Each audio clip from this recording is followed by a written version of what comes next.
بسم اللہ الرحمن الرحیم۔ عزیزان گرامی قدر، سلام و رحمت۔ ہم اپنی اس خوش نصیبی پر جس قدر بھی نازاں ہو کم ہے کہ ہمیں آج 16 دسمبر 1983 کو ایک بار پھر اس محفل حیات بخش میں شرکت کی سعادت نصیب ہوئی ہے جس میں اس ذات اقدس و اطہر کا تذکرہ جمیلہ وجہ نشاط روح اور باعث نزہت خاطر ہوتا ہے، جس کا ظہور قدسی عالم انسانیت کی معراج کبریٰ کا مظہر ہے۔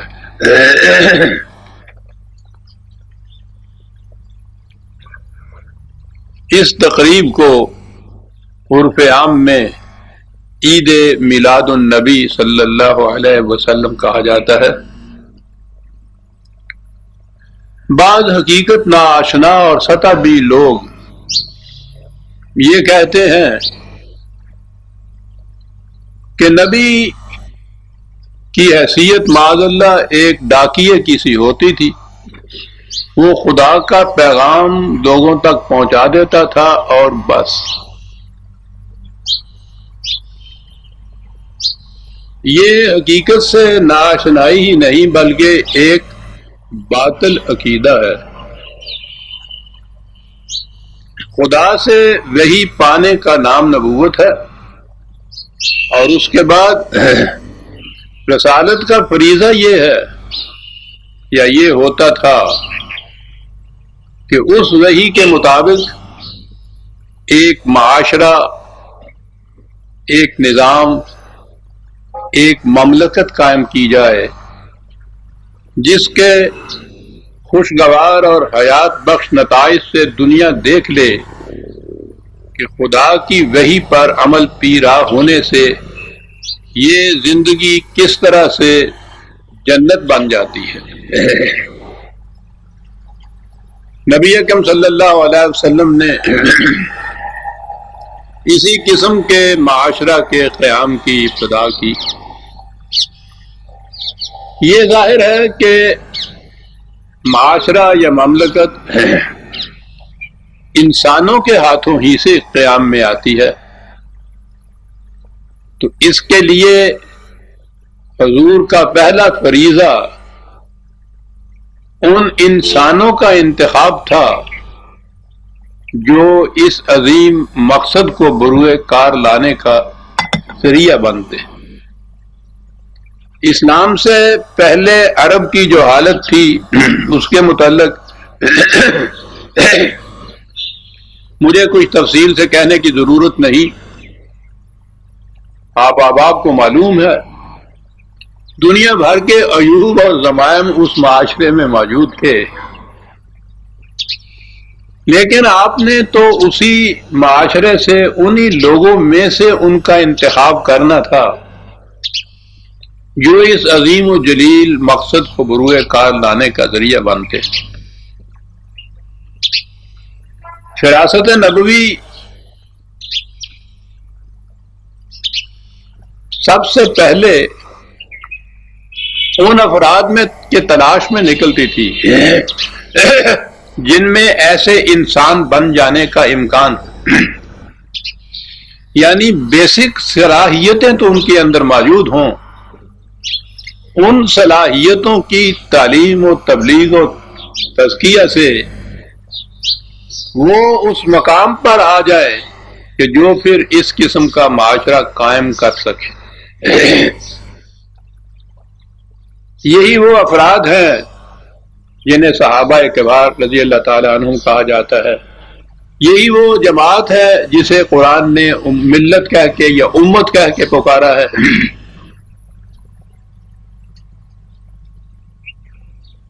ان افراد کا مقام کیا تھا اس کے لیے تو قرآن کریم میں بڑی تفاصیل آئی ہیں، لیکن میں ان میں سے صرف ایک مثال پیش کروں گا جس سے معلوم ہو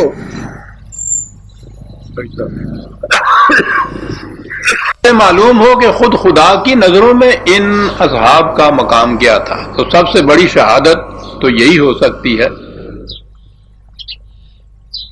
نبی اکرم صلی اللہ علیہ وسلم پر ہم درود بھیجتے ہیں، عام معانی میں اسے درود کہا جاتا ہے، اور درود کی جو عظمت، اہمیت اور فضیلت ہے وہ ہمیں معلوم ہے۔ اس کے لیے خود قرآن کا ارشاد ہے یا اللہ کا ارشاد ہے کہ ان اللہ و ملائکتہ یصلون علی النبی۔ عام ترجمہ اس کا یہی ہے کہ اللہ اور اس کے فرشتے نبی پر درود بھیجتے ہیں۔ یصلون یہ لفظ آیا ہے، درود و صلات اور یہ آیت یہ تو ہم بارہا بار سنتے چلے آ رہے ہیں، لیکن اسی سورہ احزاب میں چند ہی آیات پہلے ایک اور آیت ہے، اور میں نے دیکھا ہے کہ اسے بہت کم سامنے لایا جاتا ہے۔ پہلی آیت میں ان اللہ و ملائکتہ یصلون علی النبی ہے، یہ دوسری آیت ہے 33/43، اس میں ہے کہ هو الذی یصلی علیکم و ملائکتہ، اے جماعت مومنین، اے صحابہ کرام، اللہ اور اس کے فرشتے تم پر بھی درود بھیجتے ہیں۔ آپ دیکھ رہے ہیں کہ قرآن کی یا خدا کی شہادت کیا ہے؟ جن الفاظ میں نبی اکرم صلی اللہ علیہ وسلم کے متعلق کہا کہ ان اللہ و ملائکتہ یصلون علی النبی، بعین ہی انہی الفاظ میں یہ کہا کہ هو الذی یصلی علیکم و ملائکتہ، تم پر بھی اے ملت اسلامی، اے امت محمدیہ، اے صحابہ کبار، اے ساتھیو حضور کے، والذین معہ قرآن نے کہا ہے، انہی الفاظ میں ان کے متعلق ہے۔ تو اس سے آپ اندازہ لگا لیجئے کہ مقام کیا تھا ان کا جنہیں حضور نے اس مقصد کے لیے تیار کیا تھا۔ رسول کا کام قانون سازی نہیں ہوتا، قانون تو خدا کی طرف سے ملے ہوئے تھے۔ رسول کا مشن، اس کا کام انسانیت سازی تھا، وہ انسان ایسے بنایا تھا کہ جو اس عظیم مقصد کو بروئے کار لانے کا ذریعہ بن جائے۔ اسی سٹف میں سے وہ انسان منتخب کرنے تھے، اور پھر اس کے بعد یعلمہم الکتاب والحکمہ ویزکیہم، تعلیم سے، کتاب اور حکمت کی تعلیم سے، تزکیے سے ان کو پھر اس قسم کا انسان بنانا تھا۔ سٹف وہاں سے ملتا تھا، لیکن اس کے لیے بھی تو نگاہ نبوی کی ضرورت تھی، جو تلاش کرے کہ اسی معاشرے میں وہ کون افراد ہیں جو اس طرح کی تعلیم و تزکیہ سے اس معیار پر پورے اتریں گے۔ ویسے تو یہ پوری امت تھی، سارے صحابہ کبار تھے، ان میں کسی میں کوئی تفریق نہیں کی جا سکتی کہ قرآن کریم نے ان سب کو مومن حقہ کہا ہے، ان سب کے متعلق کہا ہے محمد الرسول اللہ والذین معہ۔ لیکن میں ان میں سے آج کی اس نشست میں صرف ایک کا ذکر کروں گا، اور وہ ہے فاروق اعظم حضرت عمر رضی اللہ تعالیٰ عنہ، اور وہ اس لیے کروں گا کہ ان کے دور خلافت میں یہ نظام اپنی محسوس اور مکمل شکل میں سامنے آیا، اور ہماری خوش بختی ہے کہ تاریخ نے اس میں سے جو اصولی اور بنیادی خطوط تھے وہ محفوظ کر دیے، اور اس سے ہم اگر، جیسا کہ میں نے اپنی کتاب شاہکار رسالت میں کیا ہے، اس سے اس پورے نظام کی شکل سامنے آ جاتی ہے۔ آج بھی بڑا چرچا ہے اسلامی نظام کا، تو میں نے آج کی اس محفل اقدس کے لیے عنوان یا موضوع ہی یہ تجویز کیا ہے کہ نظام اسلامی کو قائم کرنے والے لوگ کیسے تھے۔ تو ان میں سے صرف مثال کے طور پر میں ان کا تذکرہ جلیلہ آپ کے سامنے پیش کرتا ہوں، اور یہ کہ نگاہ نبوی نے کس طرح سے اس پورے ذخیرے میں سے آپ کو منتخب کیا اور اپنی طرف کھینچ لیا۔ یاد رکھیے مقناطیس یا میگنیٹ کی طرف فولاد کے ذرے کھینچ کے آتے ہیں، مٹی اور ریت کے ذرے نہیں آتے ہیں. اور اس کے لیے تو تاریخ میں بڑی عجیب چیز آئی ہے کہ نبی اکرم صلی اللہ علیہ وسلم نے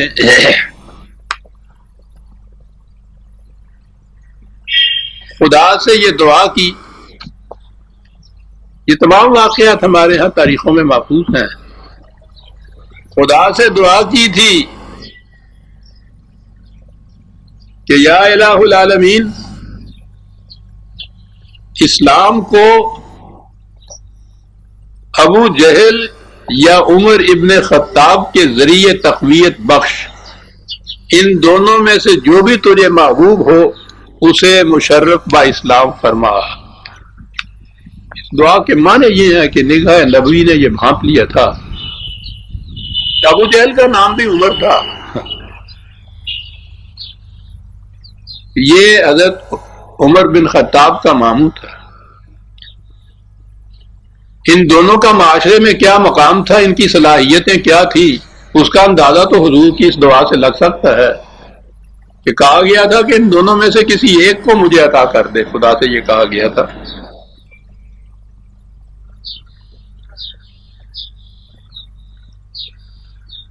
ابن خطاب کا نصیبہ یاور کر گیا.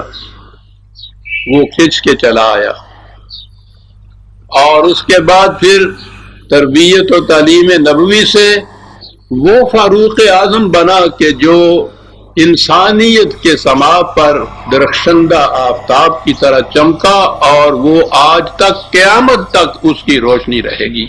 ابو جہل بد نصیب رہا، ادھر نہیں آیا، جہالت کی زندگی جیا، ذلت کی موت مرا. تو سٹاف یا صلاحیت کا مواد موجود ہو تو پھر اس کے بعد تربیت نبوی نے کیا سے کیا انہیں بنا دیا. ان تمام کو قرآن نے مومن حقہ کہا ہے. ان کی مغفرت، ان کے لیے جنت کا وعدہ اسی دنیا میں دے دیا ہے خدا نے. یہ اصحاب تھے، یہ امت تھی جو انسانیت سازی کے مقصد کو، منصب کو بروئے کار لانے کے لیے حضور نے تیار کیے تھے. بات یہاں سے شروع ہوئی ہے.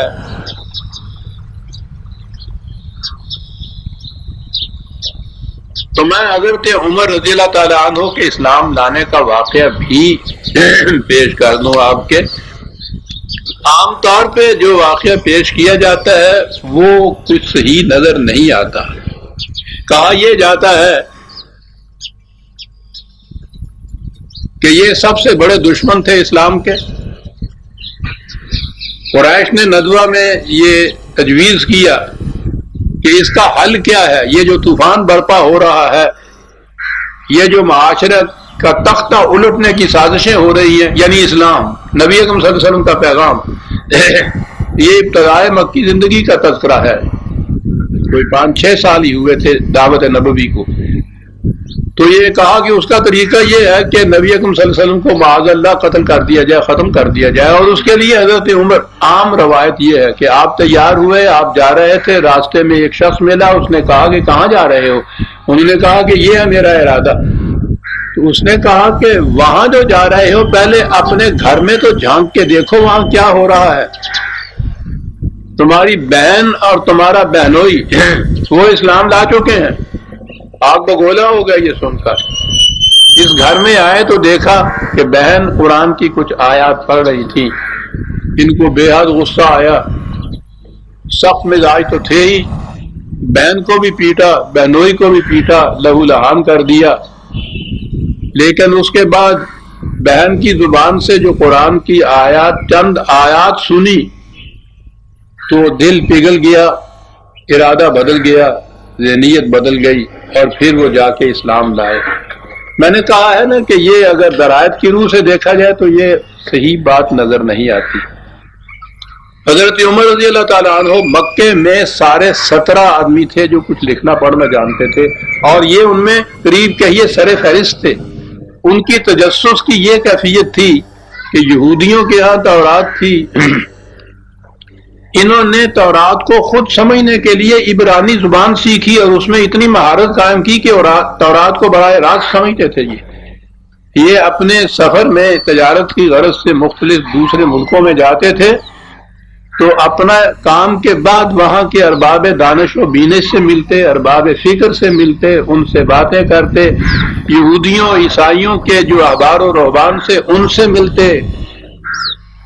تو جس کے تجسس کی یہ کیفیت ہو، آپ سوچتے ہیں کہ مکے میں 6 برس سے ایک تاریخ اس طرح سے تیزی سے آگے بڑھ رہی ہو کہ اس نے ایک قیامت برپا کی ہوئی ہو، عربی زبان میں وہ قرآن ہو جو جس کی وہ تلاوت کرتے تھے یہ صاحب، تو عمر اس سے بے خبر رہا تھا 6 سال تک،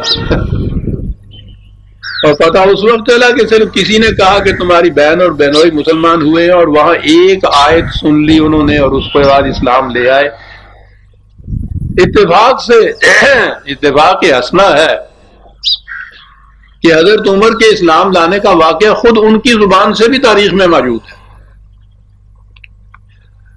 انہی کی زبان سے سنیے کہ وہ واقعہ بھی بڑا دل نشیں اور دل آویز ہے۔ انہوں نے کہا کہ جاہلیت میں شراب کا رسیہ تھا، میں نے عرض کیا نا کہ وہ تو جاہلیت عرب میں یہ تمام زمان پائے جاتے تھے ان لوگوں میں، شراب کا رسیہ تھا۔ ہر شب ہم یاران قدا خار کی ایک رنگین محفل جمع کرتی تھی۔ ایک رات میں گیا تو وہاں کسی کو موجود نہ پایا، میں کئی ایک اور مقامات میں پہنچا، لیکن اتفاق کہ شراب مجھے وہاں بھی نہ ملی۔ اب میں نے سوچا کہ یوں گھر لوٹنے کی بجائے کعبے کا طواف ہی کرتا جاؤں۔ حریم کعبہ میں سناٹا تھا، دیکھا کہ ایک شخص تنہا محو عبادت ہے اور اونچی آواز سے کچھ پڑھ رہا ہے۔ غور کرنے پر معلوم ہوا کہ وہ محمد الرسول اللہ صلی اللہ علیہ وسلم ہے۔ میں نے دل میں کہا کہ موقع اچھا ہے، دیکھوں کہ یہ شخص تنہائی میں کیا کرتا اور کیا کہتا ہے۔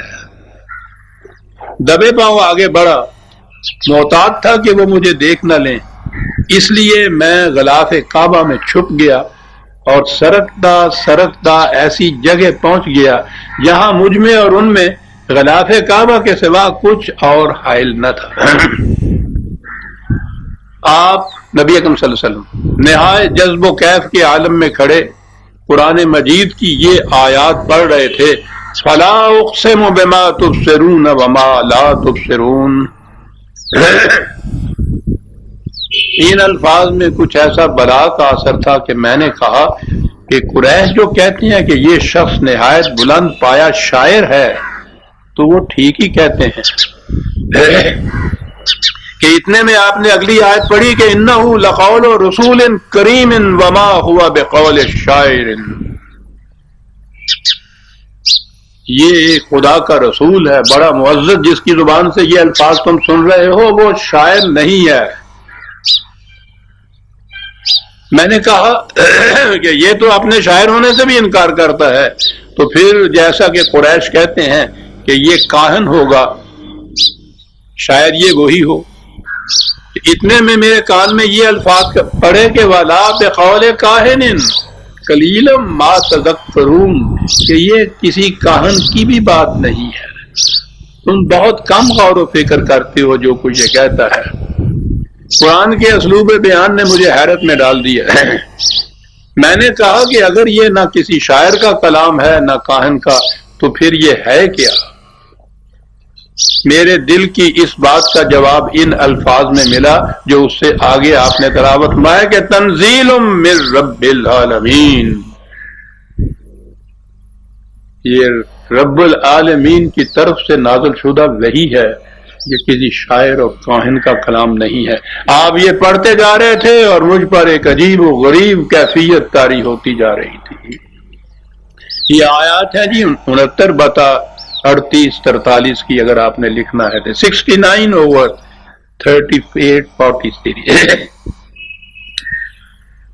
میں نے لکھا ہے شاہکار رسالت میں کہ بھیگی ہوئی رات، تاروں کی چھاؤں، حریم کعبہ اور اس میں کامل سکوت، اس سکون افزا ماحول میں خود صاحب قرآن صلی اللہ علیہ وسلم کی زبان اقدس سے قرآن کی آیات کی نشید روح پرور کشف و محویت کے ان تمام عناصر کے حسین امتزاج نے وہ کیفیت پیدا کی جو ابن خطاب کے فکری ارتقاء کے سدرۃ المنتہا تک پہنچنے کا موجب بن گئی۔ یہ وہ مقام تھا جس کے متعلق اقبال نے کہا ہے کہ افلاک سے آتا ہے نالوں کا جواب آخر، کرتے ہیں خطاب آخر، اٹھتے ہیں حجاب آخر، خلوت کی گھڑی گزری جلوت کی گھڑی آئی، چھٹنے کو ہے بجلی سے آغوش صحاب آخر۔ انہوں نے لکھا ہے کہ رسول اللہ قرآن پڑھتے جا رہے تھے اور میں بے اختیار روتا جا رہا تھا، یہاں تک کہ آپ نے نماز ختم کر لی اور گھر جانے کے ارادے سے روانہ ہوئے۔ میں بھی دبے پاؤں آپ کے پیچھے ہو لیا، گھر کے نزدیک پہنچے تو میں قریب ہو گیا۔ آپ نے آہٹ پا کر مڑ کر دیکھا تو مجھے پہچان لیا اور پورے دبدبے کے ساتھ کہا، ابن خطاب تم ایسے وقت میں یہاں کیسے؟ آپ کے سامنے اس وقت ابن خطاب نہیں تھا۔ 3 دن پہلے جو آپ نے دعا مانگی تھی اس کی قبولیت محسوس پیکر میں سامنے تھی۔ ابن خطاب نے کہا کہ یہ گواہی دینے کے لیے کہ آپ خدا کے سچے رسول ہیں۔ اس پر حضور نے خدا کا شکر ادا کیا اور میرے سینے پر ہاتھ رکھ کر میرے لیے ثبات و استقامت کی دعا مانگی، اور اس طرح سے وہ عمر جو خود ان کے الفاظ میں شراب کی تلاش میں نکلا تھا، وہ احدیت اور وحدانیت کے شراب کے نشے میں کیف آور کیفیتوں کو ساتھ لیے ہوئے واپس مڑا۔ میں نے لکھا ہے کہ 100 سالہ دور چرخ تھا ساغر کا ایک دور، نکلے جو میں کدے سے تو دنیا بدل گئی، اور عمر کی دنیا بدلنے سے ساری دنیا کے اندر ایک انقلاب آ گیا۔ انتخاب کے بعد آپ نے جو پہلا ہی خطبہ ارشاد فرمایا اس کی تفصیل بھی ہمیں تاریخ میں مل گئی۔ آپ نے یہ کہا کہ لوگوں میں تمہیں میں سے ایک انسان ہوں۔ سب سے پہلا اعلان اتنے بڑے ایک حاکم کا کہ میں تمہیں میں سے ایک انسان ہوں، اگر مجھے خلیفہ رسول اللہ صلی اللہ علیہ وسلم کی حکم عدولی گوارا ہو سکتی تو میں ہرگز یہ ذمہ داری قبول نہ کرتا۔ آپ نے یہ الفاظ ایسے خلوص اور انکساری کے ساتھ کہے کہ سامعین کے دل کی گہرائیوں میں اتر گئے۔ چنانچہ انہوں نے محسوس کیا کہ حضرت ابوبکر صدیق رضی اللہ تعالی عنہ نے جو کہا تھا کہ خلافت کی ذمہ داریاں عمر کی سختی کو نرمی سے بدل دیں گی، وہ درست تھا۔ مشہور تھے یہ اپنی سختی اور درستی میں۔ اس کے بعد حضرت عمر نے کہا کہ لوگوں میں خدا سے 3 دعائیں مانگتا ہوں، تم آمین کہو۔ انہوں نے آسمان کی طرف نگاہ اٹھائی اور نہایت عجز و الہا کے ساتھ کہا، بار الہ میں سخت ہوں، مجھے حق کی موافقت، اپنی رضا طلبی اور احساس آخرت کے لیے نرم کر دے۔ یہ کہہ کر آپ خاموش ہو گئے۔ سامعین نے آمین کہا تو آپ نے دوسری دعا مانگی، یا اللہ میں کمزور ہوں، مجھے قوی بنا دے تاکہ میں دین کے دشمنوں، منافقوں اور فحشکاروں کا مقابلہ کر سکوں، لیکن ایسا قوی نہیں کہ میں ان کے حق میں ظالم بن جاؤں اور ان پر دست درازی کرنے لگ جاؤں۔ آپ پھر خاموش ہو گئے۔ مجمع پر سناٹا طاری تھا۔ لوگوں نے آمین کہا تو آپ نے بدرگاہ رب العزت عرض کیا کہ یا اللہ میں بخیل ہوں، مجھے امور خیر کے لیے سخی بنا دے، لیکن اس سخاوت میں ریاکاری کا شائبہ نہ ہو۔ مجمع پر سکوت چھا رہا تھا۔ تھوڑے سے وقفے کے بعد آپ نے فرمایا، ایھا الناس، اللہ نے میرے 2 رفقا کے بعد مجھے تم میں باقی رکھا ہے تاکہ وہ میرے ذریعے تمہاری اور تمہارے ذریعے میری آزمائش کرے۔ اور فرما رہے ہیں آپ منصب خلافت کیا ہے؟ ان کے ذریعے ان کی آزمائش کرے۔ تمہارا جو معاملہ میرے سامنے آئے گا میں اسے کسی دوسرے پر نہیں چھوڑوں گا۔ بلکہ خود سر انجام دوں گا۔ البتہ جو معاملہ ایسا ہوگا جس میں مجھے دوسروں کی معاونت کی ضرورت ہوگی تو اس کے لیے میں حتی الامکان ایسے لوگوں کو متعین کروں گا جن کی صداقت اور امانت میں شبہ نہ ہو۔ اگر وہ لوگ صحیح راستے پر چلیں گے تو میں ان کے ساتھ نیک سلوک کروں گا، اگر غلط رویہ اختیار کریں گے تو انہیں عبرت ناک سزا دوں گا۔ اور آپ نے اس کے بعد سامعین سے کہا کہ قرآن پڑھا کرو، اسی سے تمہاری قدر و منزلت ہوگی، اور اسی پر عمل کرو تاکہ تم حامل قرآن ہو جاؤ۔ اپنے آپ کا وزن کرو اس سے پیشتر کہ تمہارا وزن خدا کرے۔ قیامت کے دن کے لیے اپنے آپ کو تیار کرو جب خدا کے سامنے پیش کیے جاؤ گے اور تمہاری کوئی بات پوشیدہ نہیں رہے گی۔ ایک دوسرے خطبے میں بھی آپ نے یہ کہا کہ اے لوگو، تمہارے معاملات کی ذمہ داری میرے کندھوں پر رکھ دی گئی ہے۔ تمہیں معلوم ہونا چاہیے کہ میری وہ سختی نرمی میں بدل گئی ہے، لیکن ان لوگوں کے لیے بدستور قائم ہے جو ظلم اور زیادتی سے کام لیں۔ رہے وہ لوگ جو امن و سلامتی سے رہتے اور جرأت ایمانی رکھتے ہیں تو میں ان کے لیے سب سے زیادہ نرم ہوں۔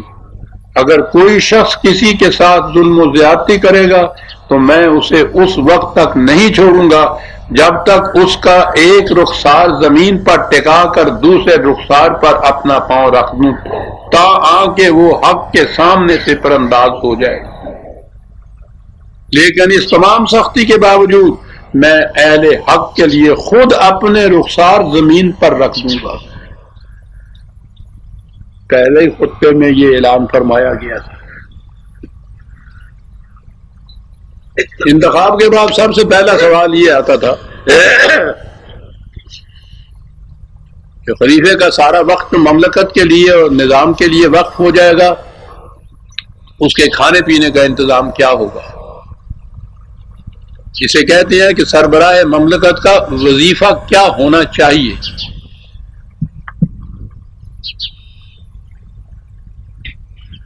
اجازت دیجیے کہ اس سے پیشتر حضرت صدیق اکبر کے متعلق یہ عرض کروں کہ سب سے پہلے نبی اکرم صلی اللہ علیہ وسلم کے سال کے بعد یہ معاملہ وہاں پیش ہوا تھا، کیونکہ وہ پہلے خلیفہ تھے، کہ ان کا وظیفہ کیا ہونا چاہیے، وہ مملکت سے کتنا لینے کے حقدار ہیں۔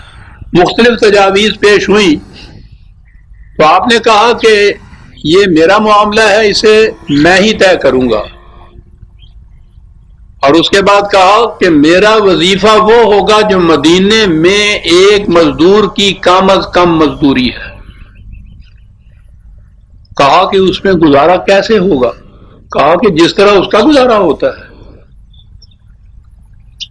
کہا کہ اگر گزارا نہ ہوگا، سوچئے عزیز مان، سنیے عزیزان مان کیا فرما رہے ہیں۔ کہا اگر گزارا نہیں ہوگا تو میں اس مزدور کی اجرت زیادہ کر دوں گا تاکہ اس کے صدقے میں میرا وظیفہ زیادہ ہو جائے۔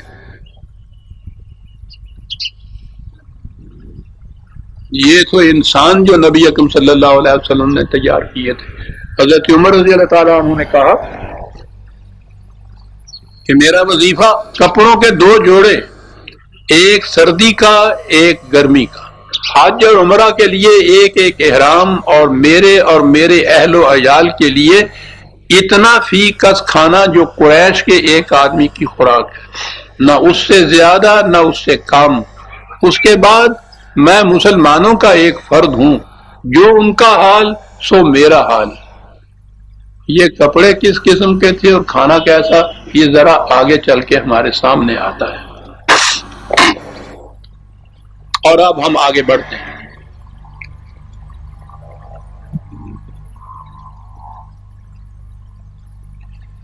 اسلامی مملکت کی بنیادی خصوصیت کے متعلق اقبال نے اپنے ایک شعر میں اس جامعیت سے اسے سامنے پیش کر دیا ہے کہ میں سمجھتا ہوں کہ اس سے جامع کوئی اور تفصیل نہیں ہو سکتی۔ اس کے متعلق انہوں نے کہا ہے کہ اس مملکت میں کس دریں جا سائل و محروم نیست، عبد و مولا حاکم و محکوم نیست۔ اس میں نہ کوئی محتاج ہوگا، نہ کوئی مانگنے والا ہوگا، نہ کوئی بھوکا ہوگا، اس میں نہ کوئی حاکم ہوگا، نہ کوئی محکوم ہوگا۔ غور فرمایا آپ نے؟ اسے اسلامی مملکت کہتے ہیں۔ نبی اکرم صلی اللہ علیہ وسلم نے فرمایا تھا نا کہ جس بستی میں رات کو ایک شخص بھی بھوکا سو جائے، اس بستی سے خدا اپنی حفاظت کا ذمہ داری اٹھا لیتا ہے۔ وہ مملکت اسلامی نہیں رہتی کہ جس میں ایک فرد بھی رات کو بھوکا سو جائے، تو اس میں سائل و محروم نہیں۔ اور اگلی چیز جو کہی گئی ہے کہ اس میں نہ کوئی حاکم ہوتا ہے نہ محکوم ہوتا ہے، یہ محکومیت ہی تو ہے جو انسانیت کی ذلت کا باعث بنتی ہے۔ اس میں حاکم صرف خدا کی ذات ہوتی ہے۔ یہ جنہیں ہم حاکم یا خلفاء یا امیر المومنین کچھ بھی کہیے، اس نظام کے قائم کرنے کے ارباب اقتدار، ان کا کام خدا کے قوانین کو نافذ کرنا ہوتا ہے۔ خود قوانین بنا کر ان کے ذریعے حکومت نہیں کی جاتی۔ اس باب میں حضرت عمر رضی اللہ تعالیٰ عنہ کے بہت سے ارشادات ہیں جو ہمارے سامنے آتے ہیں۔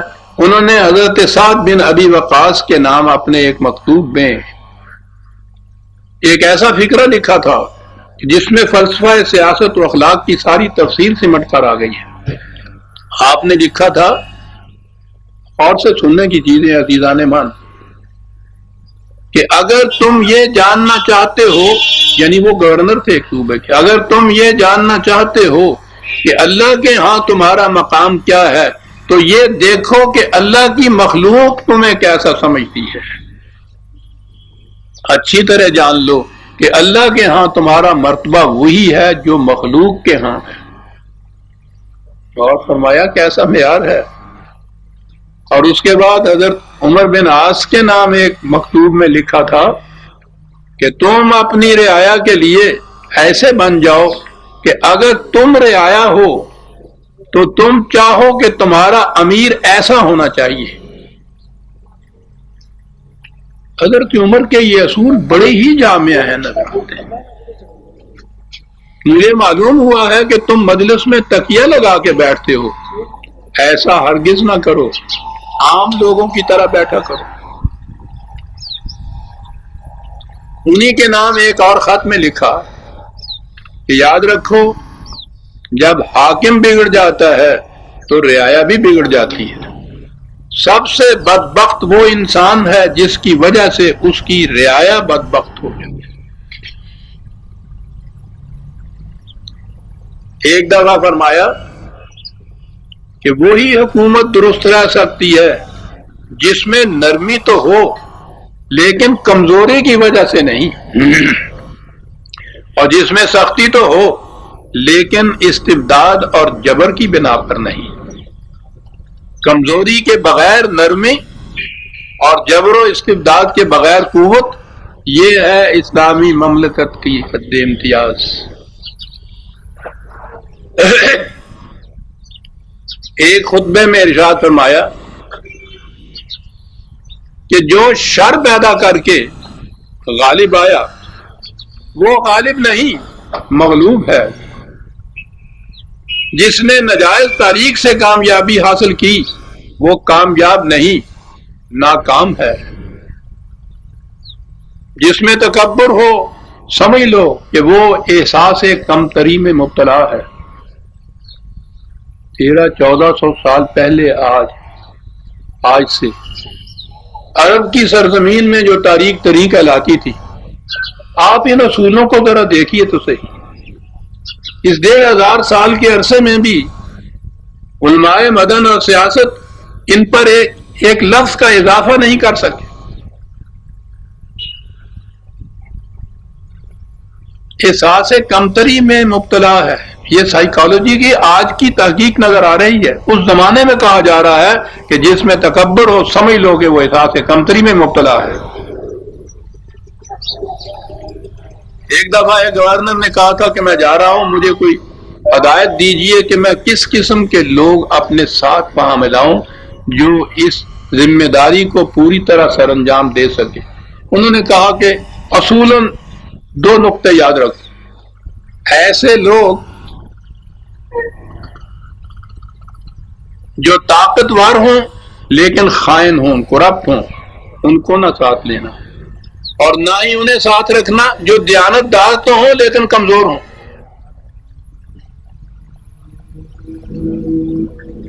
کمزور دیانت دار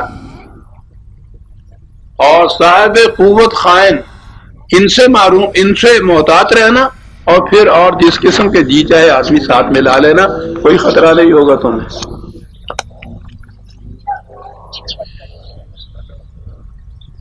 ایک دفعہ ایک گورنر تھے حضرت عمیر بن سعد، انہوں نے اپنے ہاں ایک خطبے میں یہ کہا، عزیزان من، میں چلتے چلتے یہ عرض کر دوں، یہ جو خطبہ اور ممبر اور مسجد کی چیزیں ہیں نا، ہمارے ہاں تو یہ صرف جمعے میں کھڑے ہو کے ایک رسم ادا کی جاتی ہے نا۔ خطاب کے معنی یا خطبہ کے معنی ایڈریس کرنا ہوتا تھا۔ اس زمانے میں یہی جو ارباب اقتدار تھے، گورنر تک، خلیفۃ المسلمین تک، یہ خطاب کیا کرتے تھے امور مملکت اور حکومت کے متعلق لوگوں سے۔ یہ خطبہ کہلاتا تھا، یہ مسجد میں ہوتا تھا، یہ ممبر پہ کھڑے ہو کے ہوتا تھا۔ انہوں نے، حضرت سعد نے کہا کہ جب تک اسلام میں حکومت کا زور ہے وہ ناقابل شکست رہے گا، لیکن حکومت کے زور کا مطلب تلوار سے قتل کرنا اور تازیانے مارنا نہیں، بلکہ حق کے ساتھ فیصلہ اور انصاف کے ساتھ مواخذہ کرنا ہے۔ حضرت عمر نے یہ سنا تو فرمایا کہ سعد میرے قریب ہوتا تو اس کے مشورے میرے لیے کس قدر مستفید ہوتے، اور ان کا واقعہ ایک ذرا آگے چل کر میں آپ کے پیش کروں گا۔ حکومت کے یہ چند اصول انہوں نے بیان فرمائے۔ اس کے بعد یہ دیکھا، بلکہ یہ بتایا کہ کس شخص کو قابل اعتماد سمجھنا چاہیے، اس لیے کہ قابل اعتماد ساتھی ہیں جو اس نظام کو قائم اور مستحکم رکھ سکتے ہیں۔ ایک دفعہ ایک شخص آپ کے پاس آیا، کسی معاملے میں آپ نے اس سے کہا کہ کوئی ایسا شخص لاؤ جو تمہاری تائید کرے لیکن اسے قابل اعتماد ہونا چاہیے۔ اس نے ایک شخص کا نام لیا کہ میں اسے لاتا ہوں۔ آپ نے کہا کہ تم نے کبھی اس کے ساتھ سفر کیا ہے؟ اس نے کہا کہ نہیں، ایسا تو نہیں ہے۔ پھر پوچھا کہ تم کبھی اس کے ساتھ ہمسائے میں رہے ہو، اس کے ہمسائے میں رہے ہو؟ کہا کہ ایسا بھی نہیں ہوگا۔ پھر پوچھا کہ کیا اس کے ساتھ تمہارا کبھی کوئی معاملہ پڑا ہے؟ اس نے کہا کہ نہیں۔ جب اس نے یہ اس پہ بھی نہیں کہا تو کہا کہ پھر تمہیں کیا معلوم ہے کہ وہ قابل اعتماد ہے؟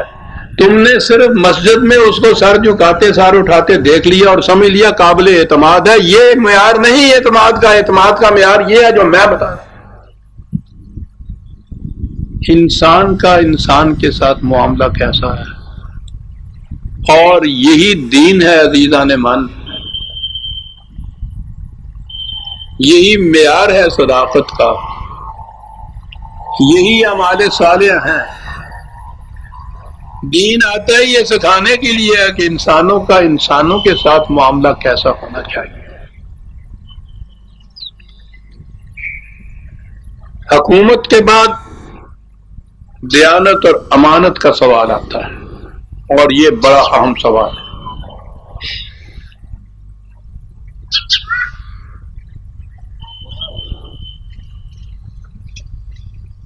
ایک دفعہ آپ سے کسی نے پوچھا کہ خلافت اور ملوکیت میں کیا فرق ہے؟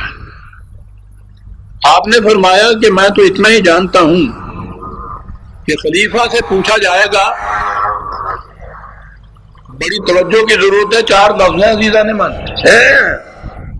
خلیفہ سے پوچھا جائے گا کہ کہاں سے لیا اور کہاں خرچ کیا۔ اگر وہ اس سوال کے جواب میں خدا کو مطمئن کر دے گا تو خلافت ہے، ورنہ ملوکیت ہے۔ اور یہ در حقیقت تفسیر تھی حضور نبی اکرم صلی اللہ علیہ وسلم کے اس ارشاد گرامی کی، جس میں آپ نے فرمایا تھا کہ سربراہ مملکت کی حیثیت ایک خزانچی کی ہوتی ہے، اس کے پاس ڈھیروں مال جمع رہتا ہے، لیکن سب اس لیے کہ جہاں تقسیم کرنے کا اسے خدا نے حکم دیا ہو وہ وہاں تقسیم کرے، اور اس میں سے اپنے لیے صرف اپنے روزینے کے لیے لیے۔ یہ اصول ہے اس دور کے جو حضرت عمر رضی اللہ تعالیٰ عنہ کا عہد فاروقی کہلاتا ہے۔ آپ غور فرمائیے کہ یہ کوئی عارضی اور ہنگامی باتیں نہیں ہیں، اصل الاصول ہے یہ سیاست مدن کے، اور اسی سے یہ معلوم ہو جاتا ہے کہ یہ وہ عناصر ترکیبی ہیں جن کے امتزاج سے ایک اسلامی مملکت وجود میں آتی ہے۔ یہ سب چیزیں ایک جگہ جمع ہوں تو اسے اسلامی مملکت کہیں گے۔ آگے چلیے، دیانت اور امانت کی اس دور کی بے شمار مثالیں تاریخ میں ہمیں ملتی ہیں۔ میں ایک مثال پیش کرتا ہوں۔ ایک دن بیت المال کا خزانچی کہیے، وہ جھاڑو دے رہے تھے تو اس کوڑے میں جسے کہتے ہیں ایک درہم ملا، اس دور کا چھوٹے سے چھوٹا سکہ، وہ پیسہ بھی نہیں کہا جا سکتا، اس سے بھی کم سکہ۔ ہمارے ہاں تو اب پیسے کے متعلق بھی ہمارے اگلے بچوں کو پتہ نہیں یہ کیا ہوتا ہے، ہمیں تو دمڑیوں کا بھی پتہ ہے، اور میں نے تو کوڑیوں کو بھی بطور سکے کے رواں دیکھا ہے، خریدی یہ چیزیں ان سے۔ تو درہم اس دور کا چھوٹے سے چھوٹا سکہ تھا، وہ کوڑے میں سے ملا، اتفاق سے حضرت عمر کے گھرانے کا ایک چھوٹا سا بچہ وہاں کھڑا تھا، اس نے وہ اٹھا کے اسے دے دیا اور گھر چلا گیا۔ ابھی پہنچا ہی تھا کہ بلاوا آ گیا خلیفۃ المسلمین کا کہ حضرت عمر یاد فرماتے ہیں، کامتے ہوئے گئے۔ آپ نے چھوٹتے اس سے کہا کہ بھائی، میں نے تمہارے ساتھ کون سی زیادتی کی تھی جو تم نے اس طرح سے مجھ سے بدلہ لینا چاہا؟ کہا جی میں نے کیا کر دیا؟ کہنے لگے کہ تم نے بیت المال کا ایک درہم عمر کے گھرانے کو بچے کو دے دیا۔ قیامت میں جب یہ لفظ سنی عزیزان من، یہ نہیں کہا جب خدا مجھ سے پوچھے گا، کہا کہ قیامت میں جب قوم یا امت محمدیہ مجھ سے پوچھے گی اس درہم کے متعلق تو میں کیا جواب دوں گا؟ تم نے کیا ظلم کر دیا مجھ پر؟ ایک درہم کوڑے میں سے نکلا ہوا بچے کے ہاتھ میں دیا گیا، جب امت محمدیہ مجھ سے پوچھے گی۔ اس میں بڑا فرق ہے، آگے چل کے تاریخ میں آتا ہے ہمارے ہاں کہ ایک شخص نے بیت المال کے مال کے متعلق کہا تھا کہ یہ تو خدا کا مال ہے۔ صحابہ میں سے ایک نے کہا تھا کہ متعین بات کرو، خدا کا مال کیا ہے کہ تم ذمہ داری سے چھوٹنا چاہتے ہو کہ کوئی پوچھنے والا ہی نہیں ہے یہاں، یہ قوم کا مال ہے اور قوم کا حق ہے کہ تم سے پوچھے۔ یہ تھی تعلیم و تربیت نبوی نبی صلی اللہ علیہ وسلم۔ دیانت اور امانت کی بات ہو رہی تھی۔ ایران فتح ہوا، مدائن دارالخلافہ تھا۔ ایران میں صدیوں کی تہذیب تھی، تمدن تھا، سلطنت تھی۔ اس دور میں دو ہی تو سلطنتیں اور تہذیبیں تھیں، ایران کی تہذیب اور روما کی تہذیب۔ تو جب یہ وہاں فتح ہوا ہے ایران اور پھر مدائن بھی فتح ہوا، تو وہاں سے جتنا کچھ مال غنیمت انہیں ملا ہے، عربوں نے اپنے کبھی خواب میں بھی وہ کچھ نہیں دیکھا ہوگا۔ تو پھر داسی نے اپنے جو کہا ہے تانا دے کے ان کے متعلق کہ شیر شتر خوردن و سوس مار، اونٹنی کا دودھ پینے والے اور گو کا گوشت کھانے والے یہ ہیں عرب، کھجوروں کی گٹھلیوں کا گزارا کرنے والے۔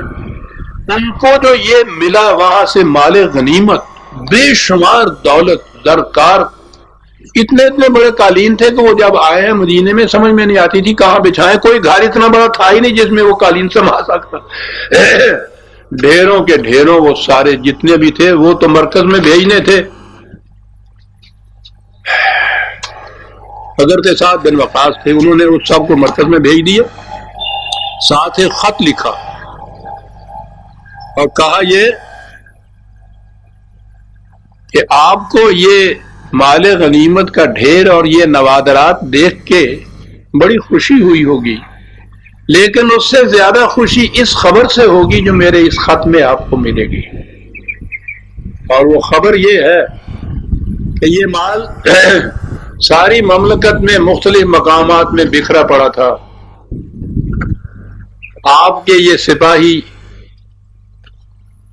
مختلف مقامات میں موجود تھے جہاں انہیں کوئی دیکھنے والا نہیں تھا.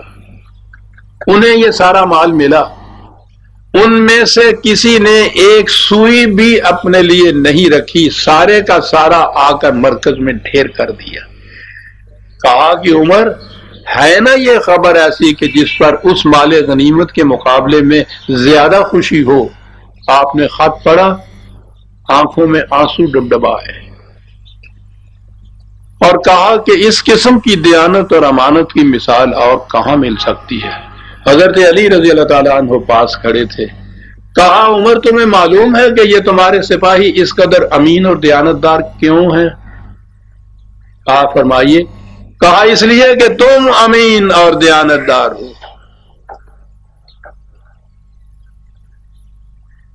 یہ سربراہ ہے کہ جس کا کردار ساری رعایا کے کردار میں جھلکتا ہے. جب حاکم بگڑتا ہے تو رعایا بھی بگڑ جاتی ہے، جب وہ سنورتا ہے تو رعایا بھی سنور جاتی ہے. تمہارے سپاہی اس لیے امین اور دیانتدار ہے کہ تم امین اور دیانتدار ہو. اقبال کا جو شعر میں نے پڑھا تھا اس کا پہلا مصرع تھا، کس دریں جا سائل و محروم نیست. اس میں اس مملکت میں کوئی محتاج نہیں ہوگا، کوئی بھوکا نہیں ہوگا، کوئی سائل نہیں ہوگا، کوئی مانگنے والا نہیں ہوگا، محتاج نہیں ہوگا. اور اس کی وجہ یہ کہ اس سلطنت کی، اس مملکت کی بنیادی ذمہ داری ہر فرد مملکت کی رزق کی ذمہ داری ہوتی ہے. معاشرے کے ہر فرد کا رزق، اس کی روٹی جسے ہم عام الفاظ میں کہتے ہیں، اس کا باہم پہنچانا معاشرے کی ذمہ داری، اس نظام کی ذمہ داری ہوتی ہے. وہ یہ مینز آف لائیولیہڈ جو ہے، ذرائع جو ہے رزق کے، وہ تو خدا کے دیے ہوئے ہیں. زمین ہے، اس میں سے پیداوار ہوتی ہے، اسی میں سے معدنیات نکلتی ہیں. سورج کی روشنی، یہ ہوا، یہ پانی، یہ تو خدا کی طرف سے مفت ملا ہوا ہوتا ہے. اس نظام کا فریضہ یہ ہوتا ہے کہ اس کا انتظام اور تقسیم اس طرح سے کرے کہ نہ کسی کے پاس ضرورت سے زائد رہے، نہ کسی کی ضرورت رکی ہوئی رہے. اسے نظام ربوبیت کہتے ہیں اور یہ اس مملکت کا بنیادی فریضہ ہوتا ہے. وجہ جواز یہ ہوتی ہے اس کی، اگر یہ نہ ہو تو وہ مملکت اسلامی نہیں کہلا سکتی.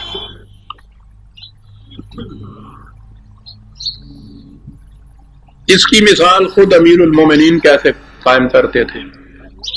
ایک دفعہ قحط پڑا، وہ قحط کے لیے مختلف قبائل جو تھے وہ مرکز مدینے کی طرف ہجوم کر کے آ گئے. آپ نے پہلا حکم تو یہ دیا کہ شہر میں کسی مسلمان، یعنی مسلمان ہی تو تھے وہاں، کسی کے گھر میں خود کچھ نہیں پکے گا اور وہاں نہیں کھایا جائے گا. جو کچھ کسی کے گھر میں ہے وہ سارا باہر آ جائے گا، دسترخوان پہ رکھا جائے گا اور مشترکہ طور پر سارے مل کے اس کو کھائیں گے جتنا کسی کے حصے میں آئے. چنانچہ آپ خود بھی اس کے اندر بیٹھے ہوئے تھے. وہاں سوکھی روٹی اور زیتون کا تیل یہ تھا جو ملتا تھا. آپ اس کے عادی نہیں تھے. کچھ دنوں کے بعد صحابہ نے، ساتھیوں نے، دوستوں نے دیکھا کہ آپ کی صحت پر اس سے بڑا برا اثر پڑ رہا ہے، رنگ کالا پڑ گیا ہے، آپ کمزور ہوتے چلے جا رہے ہیں. تو انہوں نے آپ سے کہا کہ یہ تو بہت بڑا خطرہ ہے جو ہم مول لے رہے ہیں. آپ یہ نہ کیجئے، آپ اپنی جو عام غذا تھی اس کو جاری رکھیے، آپ ایسا کیوں کرتے ہیں؟ یہ کیوں کا جواب آپ نے دیا عزیزان من. فرمایا کہ مجھے لوگوں کی تکلیف کا احساس کس طرح ہو سکتا ہے جب تک مجھ پر بھی وہی نہ بیتے جو لوگوں پر بیتتی ہے. مجھ پر اس کا احساس مجھے کیسے ہو سکتا ہے جب ذاتی طور پہ بھی میں اپنے اوپر وہ کچھ وارد نہ کروں جس میں سے یہ عوام گزر رہے ہیں. اس لیے میں وہی کھا رہا ہوں جو یہ کھا رہے ہیں. اس قسم کے سربراہان مملکت کی موجودگی میں عزیزان من رعایا کو سر بفلک ایوان شاہی کی طرف سر اٹھا کر باسد حسرت و یاس یہ کہنے کی ضرورت نہیں پڑتی کہ تمہیں خاک ساروں کی کیا خبر، کبھی نیچے اترے ہو بام سے؟ جو بام سے نیچے نہیں اترتا وہ اسلامی مملکت کا سربراہ نہیں ہوتا، جس پہ وہ کچھ نہیں گزرتی جو ایک عام آدمی پہ گزرتی ہے. حضرت عمر کے معیار کے مطابق، قرآن کے معیار کے مطابق وہ اس کا سربراہ نہیں ہوتا. وہ یہ معلوم کرنے کے لیے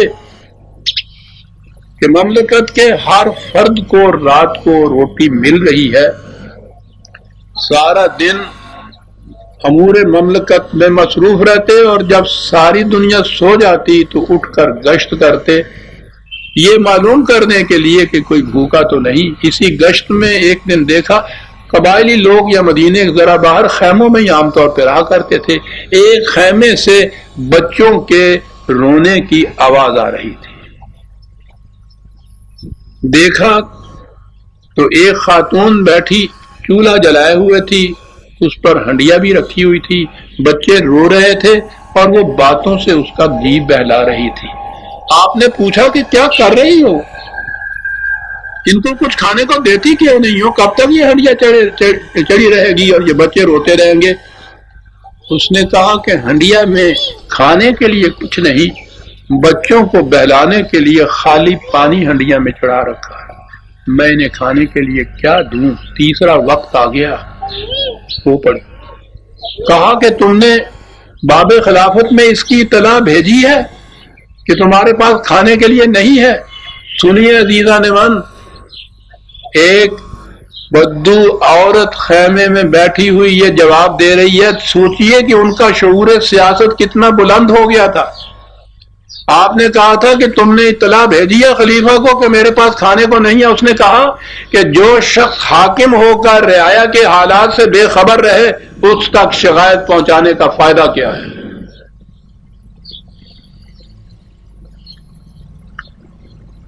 خاموشی سے پلٹ آئے، بیت المال سے آٹا، گھی، کھجوریں، ضروری چیزیں لی.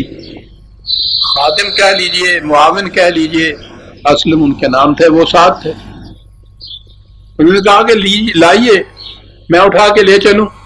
کہنے لگے کہ اسلم اب یہ معاملہ انسان اور انسان کے درمیان نہیں رہا، اب یہ معاملہ عمر اور اس کے خدا کے درمیان رہا ہے، اور خدا نے کہا ہے کہ کوئی بوجھ اٹھانے والا دوسرے کا بوجھ نہیں اٹھائے گا. یہ میرا بوجھ ہے، یہ میں خود اٹھا کے لے کے جاؤں گا. خود اٹھا کے لے گئے، خود پکایا وہاں اس کے ساتھ مل کے، بچوں کو کھلایا. بہت خوشی سے وہ جھوم رہے تھے. اس عورت نے کہا کہ خلیفہ بننے کے مستحق تو تم تھے، پتہ نہیں کس نے عمر کو خلیفہ بنا دیا. تم تھے. یوں تعارف ہوتا ہے ان لوگوں کا. میں نے کہا تھا نا کہ جو آپ نے کہا تھا کہ 2 وقت کی روٹی یہ وظیفہ ہوگا میرا، وہ روٹی کس قسم کی تھی؟ ایک دفعہ کوفے کا ایک عامل وہ آیا، آپ نے بلا لیا، کھانا کھا رہے تھے. اب اس کے لیے لفظ ہمارے ہاں کھانا ہی ہے، اور لفظ کیا ہے؟ ویسے ہمارے ہاں تو پنجاب میں کھانا نہیں کہتے، روٹی کہتے تھے. تو جو بھی تھا وہ کھا رہے تھے. آپ اس نے دیکھا گورنر تھے کہ آپ جو کی روٹی کھا رہے ہیں. عربوں کے ہاں گیہوں کی روٹی کو عیش کہتے تھے. عیاشی کے معنی تھے گیہوں کی روٹی کھانا. یہ اس لفظ کے معنی یہ ہے. اس نے کہا کہ آپ جو کی روٹی کھا رہے ہیں، اب تو مملکت میں باہر سے اتنا گیہوں آ جاتا ہے کہ آپ کو تو کم از کم مل جائے۔ آپ نے کہا کہ فرقت،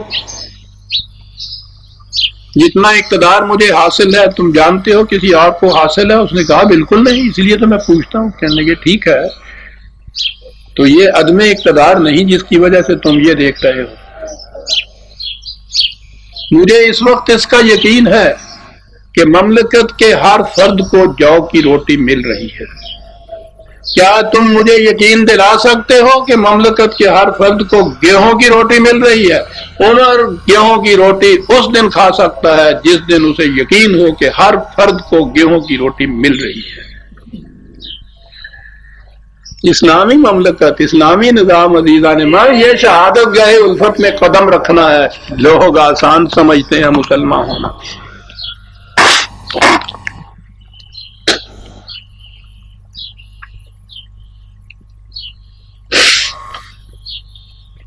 اور یہی وہ بنیاد تھی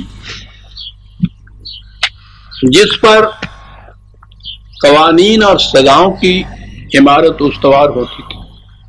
میں نے عرض کیا کہ وہ جو اقبال نے کہا ہے کہ نیست ای کار فقیہاں اے پسر، اسلامی مملکت کا قائم فقہ کے قانونوں کے ذریعے سے نہیں ہو سکتا۔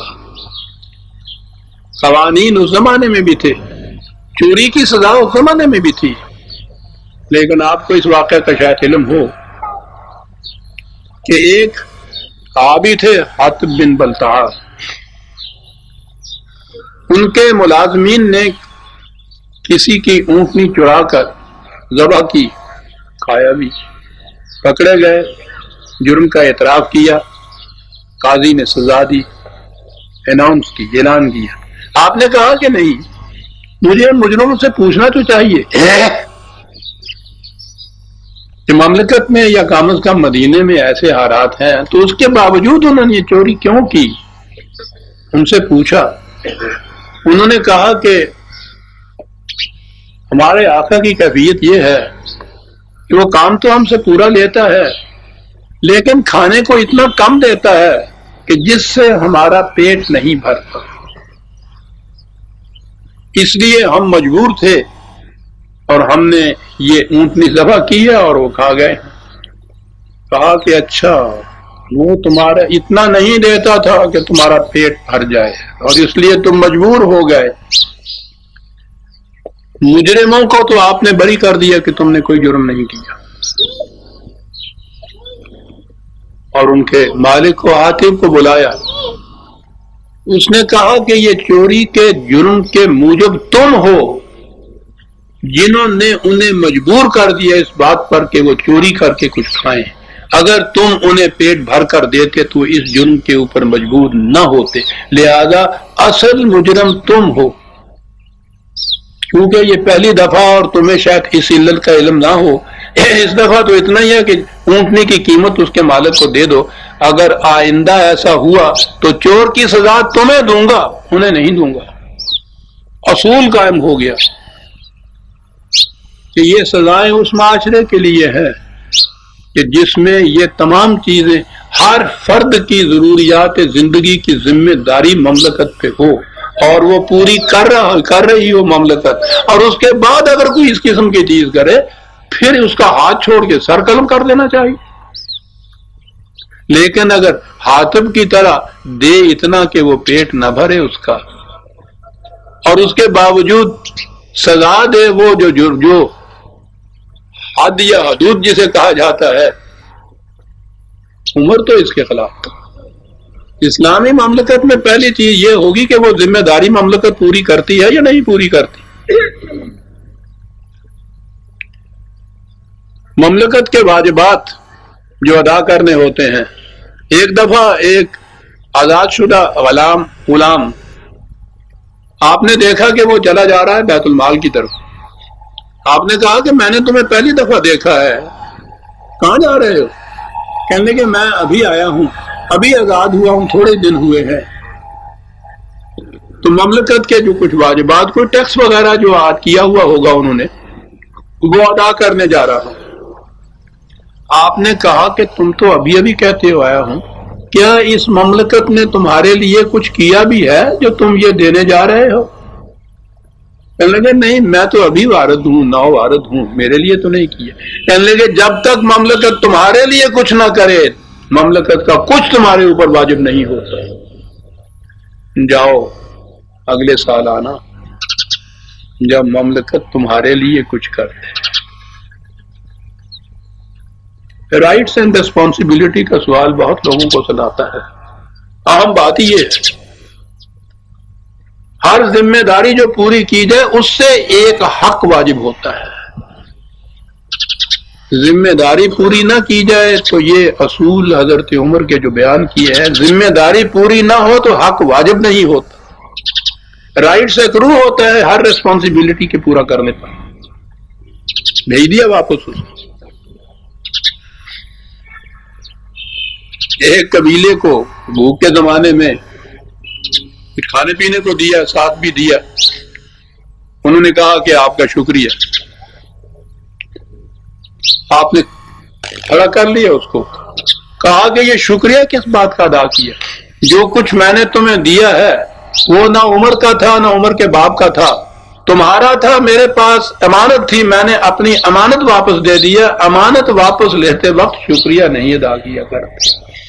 میں نے کچھ کیا ہو تو اس کا شکریہ بھی ادا کر، اور دوسروں سے کچھ کہنے سے پہلے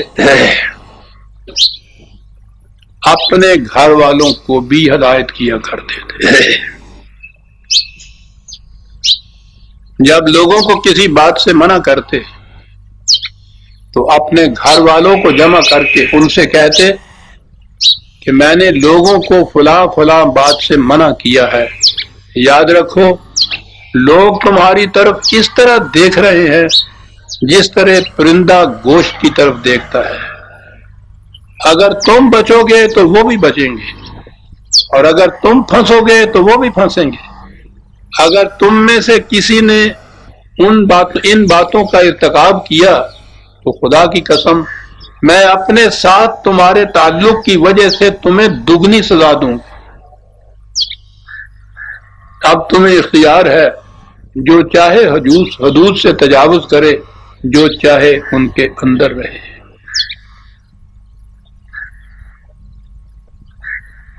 ایک دفعہ رشتہ دار تو ایک طرف رہا، ایک شخص کو آپ نے کہا کہ میں تمہیں عزیز رکھتا ہوں، اپنا دوست بنانا چاہتا ہوں۔ اس نے ہاتھ جوڑ کے کہا کہ سرکار معاف کیجئے گا، یہ آپ کی ساتھ دوستی میری ہوئی تو جو مراعات مجھے عام انسان کی حیثیت سے اس وقت حاصل ہے ان سے بھی میں معلوم ہو جاؤں گا۔ احساس ذمہ داری اس حد تک نبی اکرم صلی اللہ علیہ وسلم کے ازواج مطہرات جو تھیں، حضور کی وفات کے بعد خلافت کی طرف سے جو چیز کوئی عطیات وغیرہ باہر سے کوئی اس قسم کی چیزیں تحفۃً آتی تھی تو آپ ان میں تقسیم کیا کرتے تھے ازواج مطہرات میں، اور اس میں سب سے آخر میں جو حصہ بچتا تھا وہ حضرت حفصہ رضی اللہ تعالیٰ عنہا کو دیا کرتے تھے، کیونکہ وہ آپ کی بیٹی بھی تھی۔ کئی دفعہ انہوں نے شکایت بھی کی کہ اب اس میں میرا کیا جرم ہے کہ میں آپ کی بیٹی ہوں، تو مجھے سب سے آخر میں حصہ ملتا ہے، وہ بچا کھچا جسے کہتے ہیں۔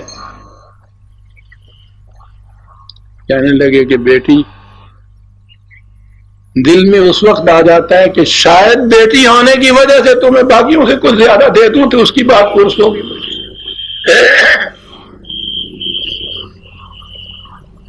ہاں عزیزان مان، میں یہ کہہ رہا ہوں کہ آج یہ افسانے سے نظر آتے ہیں، افسانے نہیں حقیقتیں ہیں۔ ہم سے نہ پوچھئے، غیر مسلم مستشرقین نے اس دور کی جو تاریخیں لکھی ہیں اس میں انہوں نے اپنی تحقیق سے یہ کچھ لکھا ہے۔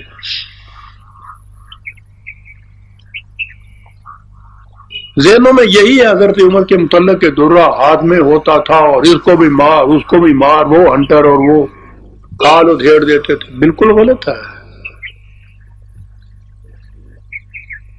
اقبال نے تربیت یافتگان نبوی کے متعلق یا مومن کے متعلق ایک چیز لکھی ہے، بڑی عجیب بات ہے. تنے پیدا کن از مشت غبارے، تنے محکم تارا سنگی اثارے. جسم پیدا کر چٹان کی طرح مضبوط، ایسا ہونا چاہیے.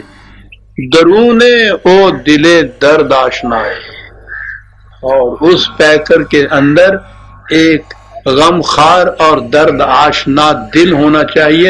جوئے در کنارے کو سارے، جس طرح سے اسی پہاڑی میں سے ایک خوبصورت حسین ندی بہ رہی ہوتی ہے. بڑی عمدہ تشبیہ ہے. عمر ایک چٹان تھے یقیناً. اشداء علی الکفار قرآن بتاتا ہے، رحماء بینہم بھی ساتھ اس کے بتاتا ہے. اس چٹان جیسے سینے کے اندر دل درداشناک کس قسم کا تھا. ایک دفعہ ایک شخص کو گورنر مقرر کر رہے تھے.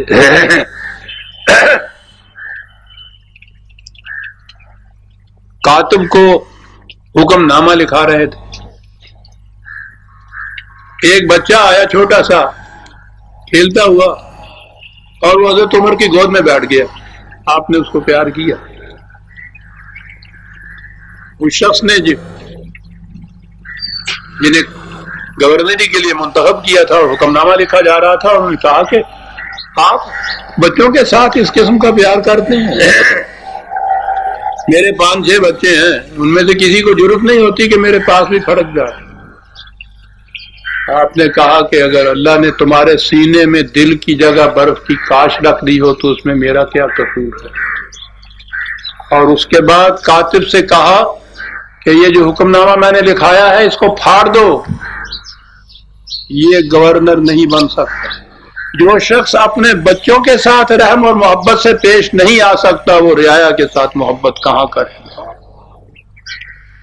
درون او دل درد آشنائے، چو جوئے در کنارے کو سارے.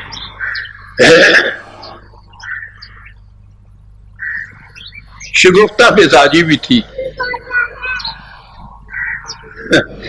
ایک دفعہ دیکھا ایک بدو نماز پڑھ کے دعا مانگ رہا ہے.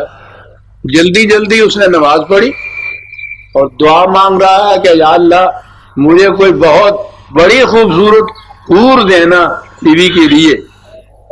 آپ نے سنا، ساتھیوں سے کہا کہ ذرا دیکھیے مہر کتنا چھوٹا باندھا ہے، بیوی کتنی بڑی مانگ رہا.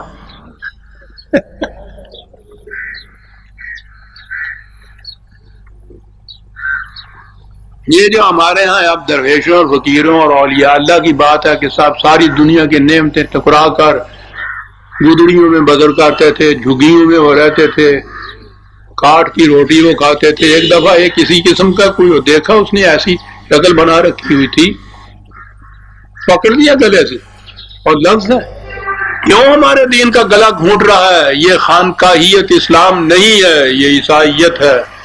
اس میں دنیا کی زینتیں کسی نے حرام نہیں کی ہوئی. اور اپنے تہمت پر کی 11 پیوند لگے ہوئے تھے. کہا یہ بات کہا کہ اس لیے کہ اس کی قیمت بیت المال سے ادا ہوتی ہے، اس لیے پیوند لگے ہوئے ہیں. زینت حرام نہیں.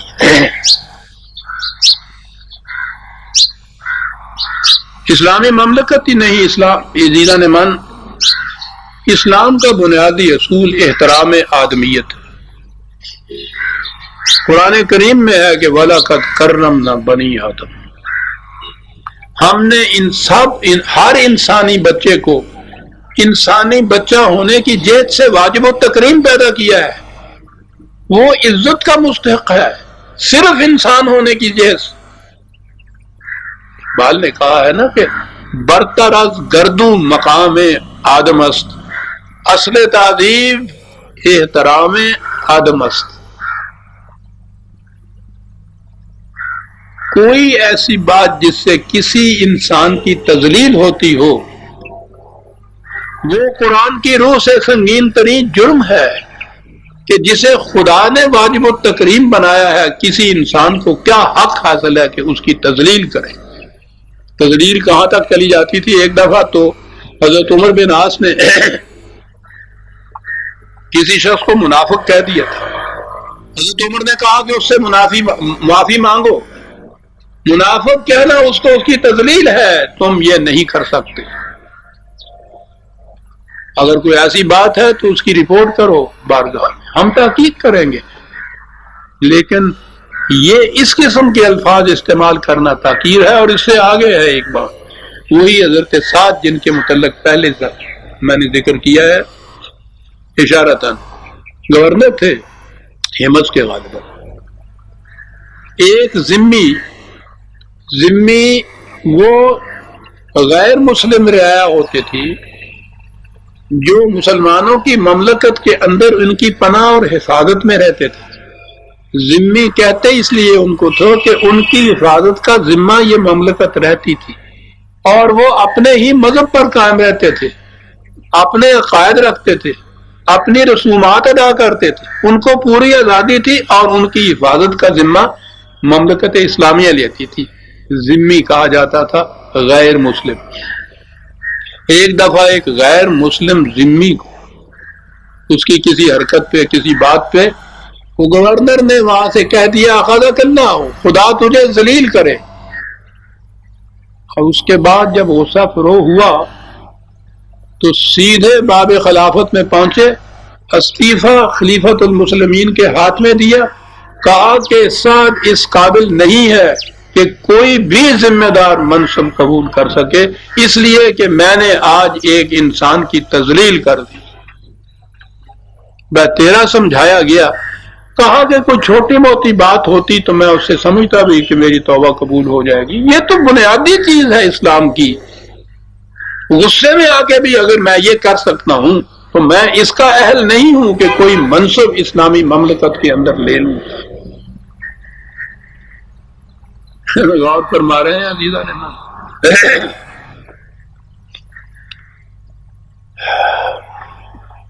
اس طرح سے زندگی گزاری، اس دیانت اور امانت کے ساتھ، اس احساس ذمہ داری کے ساتھ کہ حکومت کا شائبہ تک نہ کہیں آنے پائے، کسی انسان کی تذلیل نہ ہونے پائے، کوئی فرد بھوکا نہ رہنے پائے. اور اس کے باوجود اپنے آخری وقت میں آپ کو معلوم ہے کہ آپ کو فیروز لودو نے شہید کر دیا تھا. خنجر سے پیٹ چاک ہو گیا ہوا تھا، انتڑیاں کٹ چکی ہوئی تھی. درد کے شدت کے عالم میں صحابہ موجود تھے. اس وقت ایک ہی خیال تھا. تاریخ میں یہ ہے کہ آپ نے ایک سوکھا ہوا تنکا اٹھایا، کہا کہ ایک کاش میں عمر کے بجائے یہ گھاس کا تنکا ہوتا تو مجھ سے آخرت میں مواخذہ تو نہ کیا جاتا. صحابہ نے کہا کہ آپ کس مواخذہ سے ڈر رہے ہیں؟ آپ کی عمر ساری قرآن کریم کے احکام کو نافذ کرنے اور اس کے مطابق عمل کرنے میں گزری ہے. آپ نے تو ایک دنیا کو مومن بنا دیا ہوا ہے. ہم بشارت دیتے ہیں آپ کو کہ خدا کے ہاں آپ کی مغفرت ہوگی اور آپ کی جنت ملے گی. آپ کو ایک فکرہ سنیے اور وہ غالباً آخری فکرہ ہے. کہا کہ مجھے یہ خوف ستا رہا ہے کہ اگر عمر نے کسی پر ظلم کیا ہوگا اور اس کی فریاد آسمان پر پہنچی ہوگی تو عمر کی ساری نیکیاں صاحب عرش کے حضور بے وزن رہ جائے گی. یہ خوف مجھے ستا رہا ہے. کسی ایک پر بھی ظلم کیا ہوگا اور اس کی فریاد خدا کے عرش تک پہنچی ہوگی تو اس سے مجھے بخشش نہیں مل سکتی. انتقال ہو گیا. وصیت یہ تھی، عمر امیر المومنین 10 لاکھ مربع میل مملکت کا حاکم سربراہ. بات ہوئی کہ جنازے کی نماز کون پڑھائے. روم کے ایک مزدور تھے، حضرت صہیب تھے، اسلام لے آئے ہوئے تھے. مزدور نگاہ دوڑائی، کہا کہ میرے جنازے کی نماز مزدور پڑھائے گا، وہ صہیب ہے جو پڑھائے گا. مزدور کا یہ مقام کہ وہ خلیفۃ المسلمین عمر کی نماز جنازہ پڑھا رہا ہے ان کے ارشاد کے مطابق. قبر کے لیے جی چاہتا تھا. نبی اکرم صلی اللہ علیہ وسلم کی قبر کے ساتھ روضہ طاہر میں حضرت صدیق اکبر کی قبر تھی. جی چاہتا تھا کہ وہاں میں بھی دفنایا جاؤں. خلیفۃ المومنین بیٹے سے کہا کہ حضرت عائشہ سے جا کے رضی اللہ تعالیٰ عنہ اس سے کہو کہ میری خواہش یہ ہے اگر آپ اجازت دیں تو وہاں مجھے دفنا دیا جائے. وہ اس لیے کہ وہ حجرہ حضرت عائشہ کہلاتا تھا نا. ان سے جا کے کہا, انہوں نے کہا کہ اگرچہ وہ جگہ میں نے اپنے لیے رکھی تھی لیکن میں عمر کو اپنے پر فوقیت دیتی ہوں. ان سے کہیے کہ میں نے اجازت دے دی. اجازت مل گئی, خوش ہو گئے. اور اس کے بعد بیٹے سے کہا کہ میرے مرنے کے بعد ایک دفعہ پھر جا کے پوچھنا, ہو سکتا ہے کہ میری زندگی میں انہوں نے میری خاطر یہ کہہ دیا ہو, مرنے کے بعد یہ بات بھی نہیں رہے گی. اصل وہ تعلق ہے جو کسی حاکم کے مرنے کے بعد رہا کا اس کے ساتھ پیدا ہوتا ہے. پھر پوچھنا ایک دفعہ جا کر. اور پھر پوچھا گیا. عزیزان من, وقت ہوتا جا رہا ہے. یہ داستان بڑی حسین بھی ہے, بڑی غریب بھی ہے, نادر ہے. کہاں تک میں بیان کرتا چلا جاؤں گا. اپنے تو ایک طرف, دوسروں نے بھی ایسا خراج تحسین پیش کیا ہے حضرت عمر کے دور خلافت پر جس کی مثال کہیں نہیں ملتی. انسائکلوپیڈیا آف اسلام میں بڑی تفصیل سے آپ کے دور خلافت کے اوپر لکھا گیا ہے, اور آخر میں لکھا ہے کہ عمر کا زمانہ خلافت بظاہر شخصی حکومت کا دور نظر آتا ہے, لیکن اس میں اس کے باوجود کہ وہ ایک شخص کی حکومت تھی, اس میں جنون ملوکیت کا شائبہ تک دکھائی نہیں دیتا. وہ خدا کی حکومت تھی, کسی شخص کی حکومت نہیں تھی. اور اسلامی مملکت کا یہ امتیاز, جیسا کہ قائد اعظم علیہ الرحمہ نے اپنے اس خطبے میں جواب میں کہا تھا, امتیاز یہ ہے کہ اس میں حکومت کا حق کسی انسان کو نہیں ہوتا. حاکم صرف خدا ہوتا ہے اور اس کا عملی ذریعہ اس کے کتاب کے قوانین و احکام کا نافذ کرنا ہوتا ہے. یہ ہوتی ہے اسلامی مملکت. اور یہ ہوتے ہیں وہ انسان جن کے ہاتھوں یہ مملکت قائم ہوتی ہے, مستحکم بنتی ہے. جیسا کہ اس تاریخ نے ہمارے سامنے پیش کر دی ہے, یہ انسان بنے بنائے گھڑے گھڑائے نہیں ملتے, یہ انسان بنانے پڑتے ہیں. سب سے پہلی چیز جو اس اسلامی مملکت کی بنیاد بنتی ہے وہ قانون سازی نہیں. عزیزان من, قانون تو موجود ہوتے ہیں کتاب میں, قرآن میں, وہ انسان سازی ہوتی ہے. اور ظاہر ہے کہ انسان تو وہی بنا سکتا ہے جو خود پہلے آپ انسان ہو. کوئی حیوان تو انسان نہیں بنا سکتا نا. پتھر کے بتوں میں سے تو آپ انسان بلکہ خدا تراش سکتے ہیں, وہ تیشے کی بات ہوتی ہے. انسان تو انسان ہی بنا سکتا ہے, اور اس انسان کی کا معیار وہ بھی خود نبی اکرم صلی اللہ علیہ وسلم نے بتا دیا. جب آپ سے پوچھا مخالفین نے, قریش نے, کہ اس کا ثبوت کیا ہے کہ آپ جو دعویٰ کر رہے ہیں نبوت کا کہ خدا کے ہاں سے مجھے یہ وحی ملتی ہے, آپ اس میں سچے ہیں اپنے اس دعوے میں, اس کا ثبوت کیا ہے؟ اس کا ثبوت کوئی معجزہ نہیں دکھایا گیا, کوئی دلائل نہیں دیے گئے.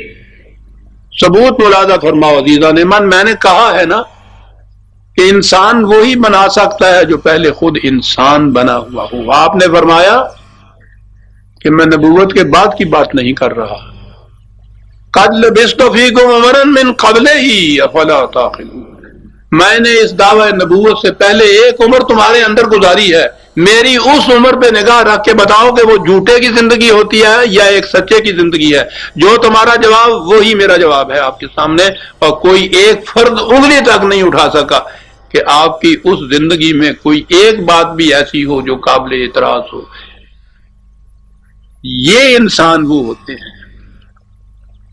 کہ جو پھر دوسروں کو انسان بناتے ہیں، وہ تعلیم سے، تبلیغ سے، تزکیہ سے انسان بنتے ہیں پھر، اور یہ وہ انسان ہوتے ہیں کہ جن کے ہاتھوں سے اسلامی نظام، اسلامی مملکت کا قیام ہوتا ہے۔ یہ مرحلہ دشوار گزار ہے۔ یہ میں نے کہا ہے کہ یہ کہیں نہ بکتے ہیں انسان، نہ گھڑے گھڑائے ملتے ہیں۔ انسان نے جس انسان نے ان کو بنانا ہو، اقبال کہتا ہے کہ ہو صداقت کے لیے جس دل میں مرنے کی تڑپ، صداقت کے لیے جس دل میں مرنے کی تڑپ، پہلے اپنے پیکرے خاکی میں جان پیدا کرے، بہت مشکل ہے، اور پھر پھونک ڈالے یہ زمین و آسمان مستعار، اور خاک کس طرح سے آپ اپنا جہاں پیدا کرے۔ محمد الرسول اللہ والذین معہ، انہوں نے یہ کیا تھا، حضور نے ان کے پیکرے خاکی میں جان پیدا کر دی۔ انہوں نے پھر یہ جہان مستعار، یعنی وہ جو تقلید سے رسوم، عقائد، مناسک، جو کچھ دنیا میں چلا آ رہا تھا، سیاست، مملکت کے عروج و سوال، جتنے بھی یہ چلے آ رہے تھے، پھونک ڈالے یہ زمین و آسمان مستعار، ایک ایک کو پھونک ڈالا، اور اس خاکستر سے ایک نئی دنیا وجود میں آئی کہ جس کو اسلامی نظام یا اسلامی مملکت کہا جاتا ہے۔ عزیزان مان، یہ ہوتی ہے خصوصیت یا جوہر اس کا کہ جو اسلامی مملکت بنانے کا دائیا لے کے اٹھا ہوگا، اور اگر یہ چیز کہیں نہ ہو تو اس کے بعد اقبال نے بڑے ہی دردناک انداز میں ایک بات کہی ہے، میں تو جب بھی اس پہ غور کرتا ہوں کانپ اٹھتا ہوں عزیزان مان۔ پھر وہی بات کہ وہ فارسی کی بات ہے، اسی میں شعر ہے۔ اس نے کہا کہ تا نہ داری از محمد رنگ و بو، اگر تیری شخصیت میں، تیرے کردار میں اگر محمد صلی اللہ علیہ وسلم کے جوہر کا رنگ و بو نہیں جھلک رہا کہ از درود او میں اعلیٰ نام او خدا کے لیے اس پہ درود نہ بھیج، حضور کا رنگ مالا ہو جائے گا۔ تیرے درود سے اس پہ درود بھیجنا ہے تو پہلے اپنے اندر اس شخصیت کی صفات حسنہ کا کچھ عکس تو پیدا کر۔ جب یہ صورت ہو جائے گی، یعنی یہ کہ پھر تم بھیج سکتے ہو درود، ورنہ نہ درود بھیجو۔ آج درود خود میا لا نام ہوں، میں کیا ترجمہ کروں اس کو؟ حضور کا اس میں گرامی میلا ہو جائے گا تیرے اس درود سے کہ جس درود پڑھنے والے کے اندر وہ خصوصیتیں نہیں ہیں۔ عزیزان من، عنوان تھا میرا آج کے خطاب کا، اسلامی نظام قائم کرنے والے۔ یہ ہوتے ہیں اسلامی نظام قائم کرنے والے، اور یہ ہوتی ہے وہ اسلام، ہوتا ہے وہ اسلامی نظام یا اسلامی مملکت۔ وقت ہو گیا، آپ احباب کا شکریہ۔ یہ محفلیں بڑی سعادت مند ہوتی ہیں۔ حضور نبی اکرم صلی اللہ علیہ وسلم کے میلاد کے سلسلے میں عام طور پہ کہا جاتا ہے، میرے نزدیک کسی تاریخ کا، کسی وقت کا، کسی دن کا تعین کچھ معنی نہیں رکھتا۔ جب اور جہاں بھی یہ محفل ہو جس میں تذکار جلیلہ ہو محمد رسول اللہ والذین معہ کا رضی اللہ تعالیٰ عنہ، وہ محفل ہزار مسرتوں اور نشاط انگیزیوں کا موجب ہوتی ہے۔ اللہ کا احسان ہے کہ اس نے ہمیں آج کی اس محفل میں شرکت کی سعادت نصیب کرائی۔ ربنا تقبل منا انک انت السمیع العلیم۔ شکریہ احباب۔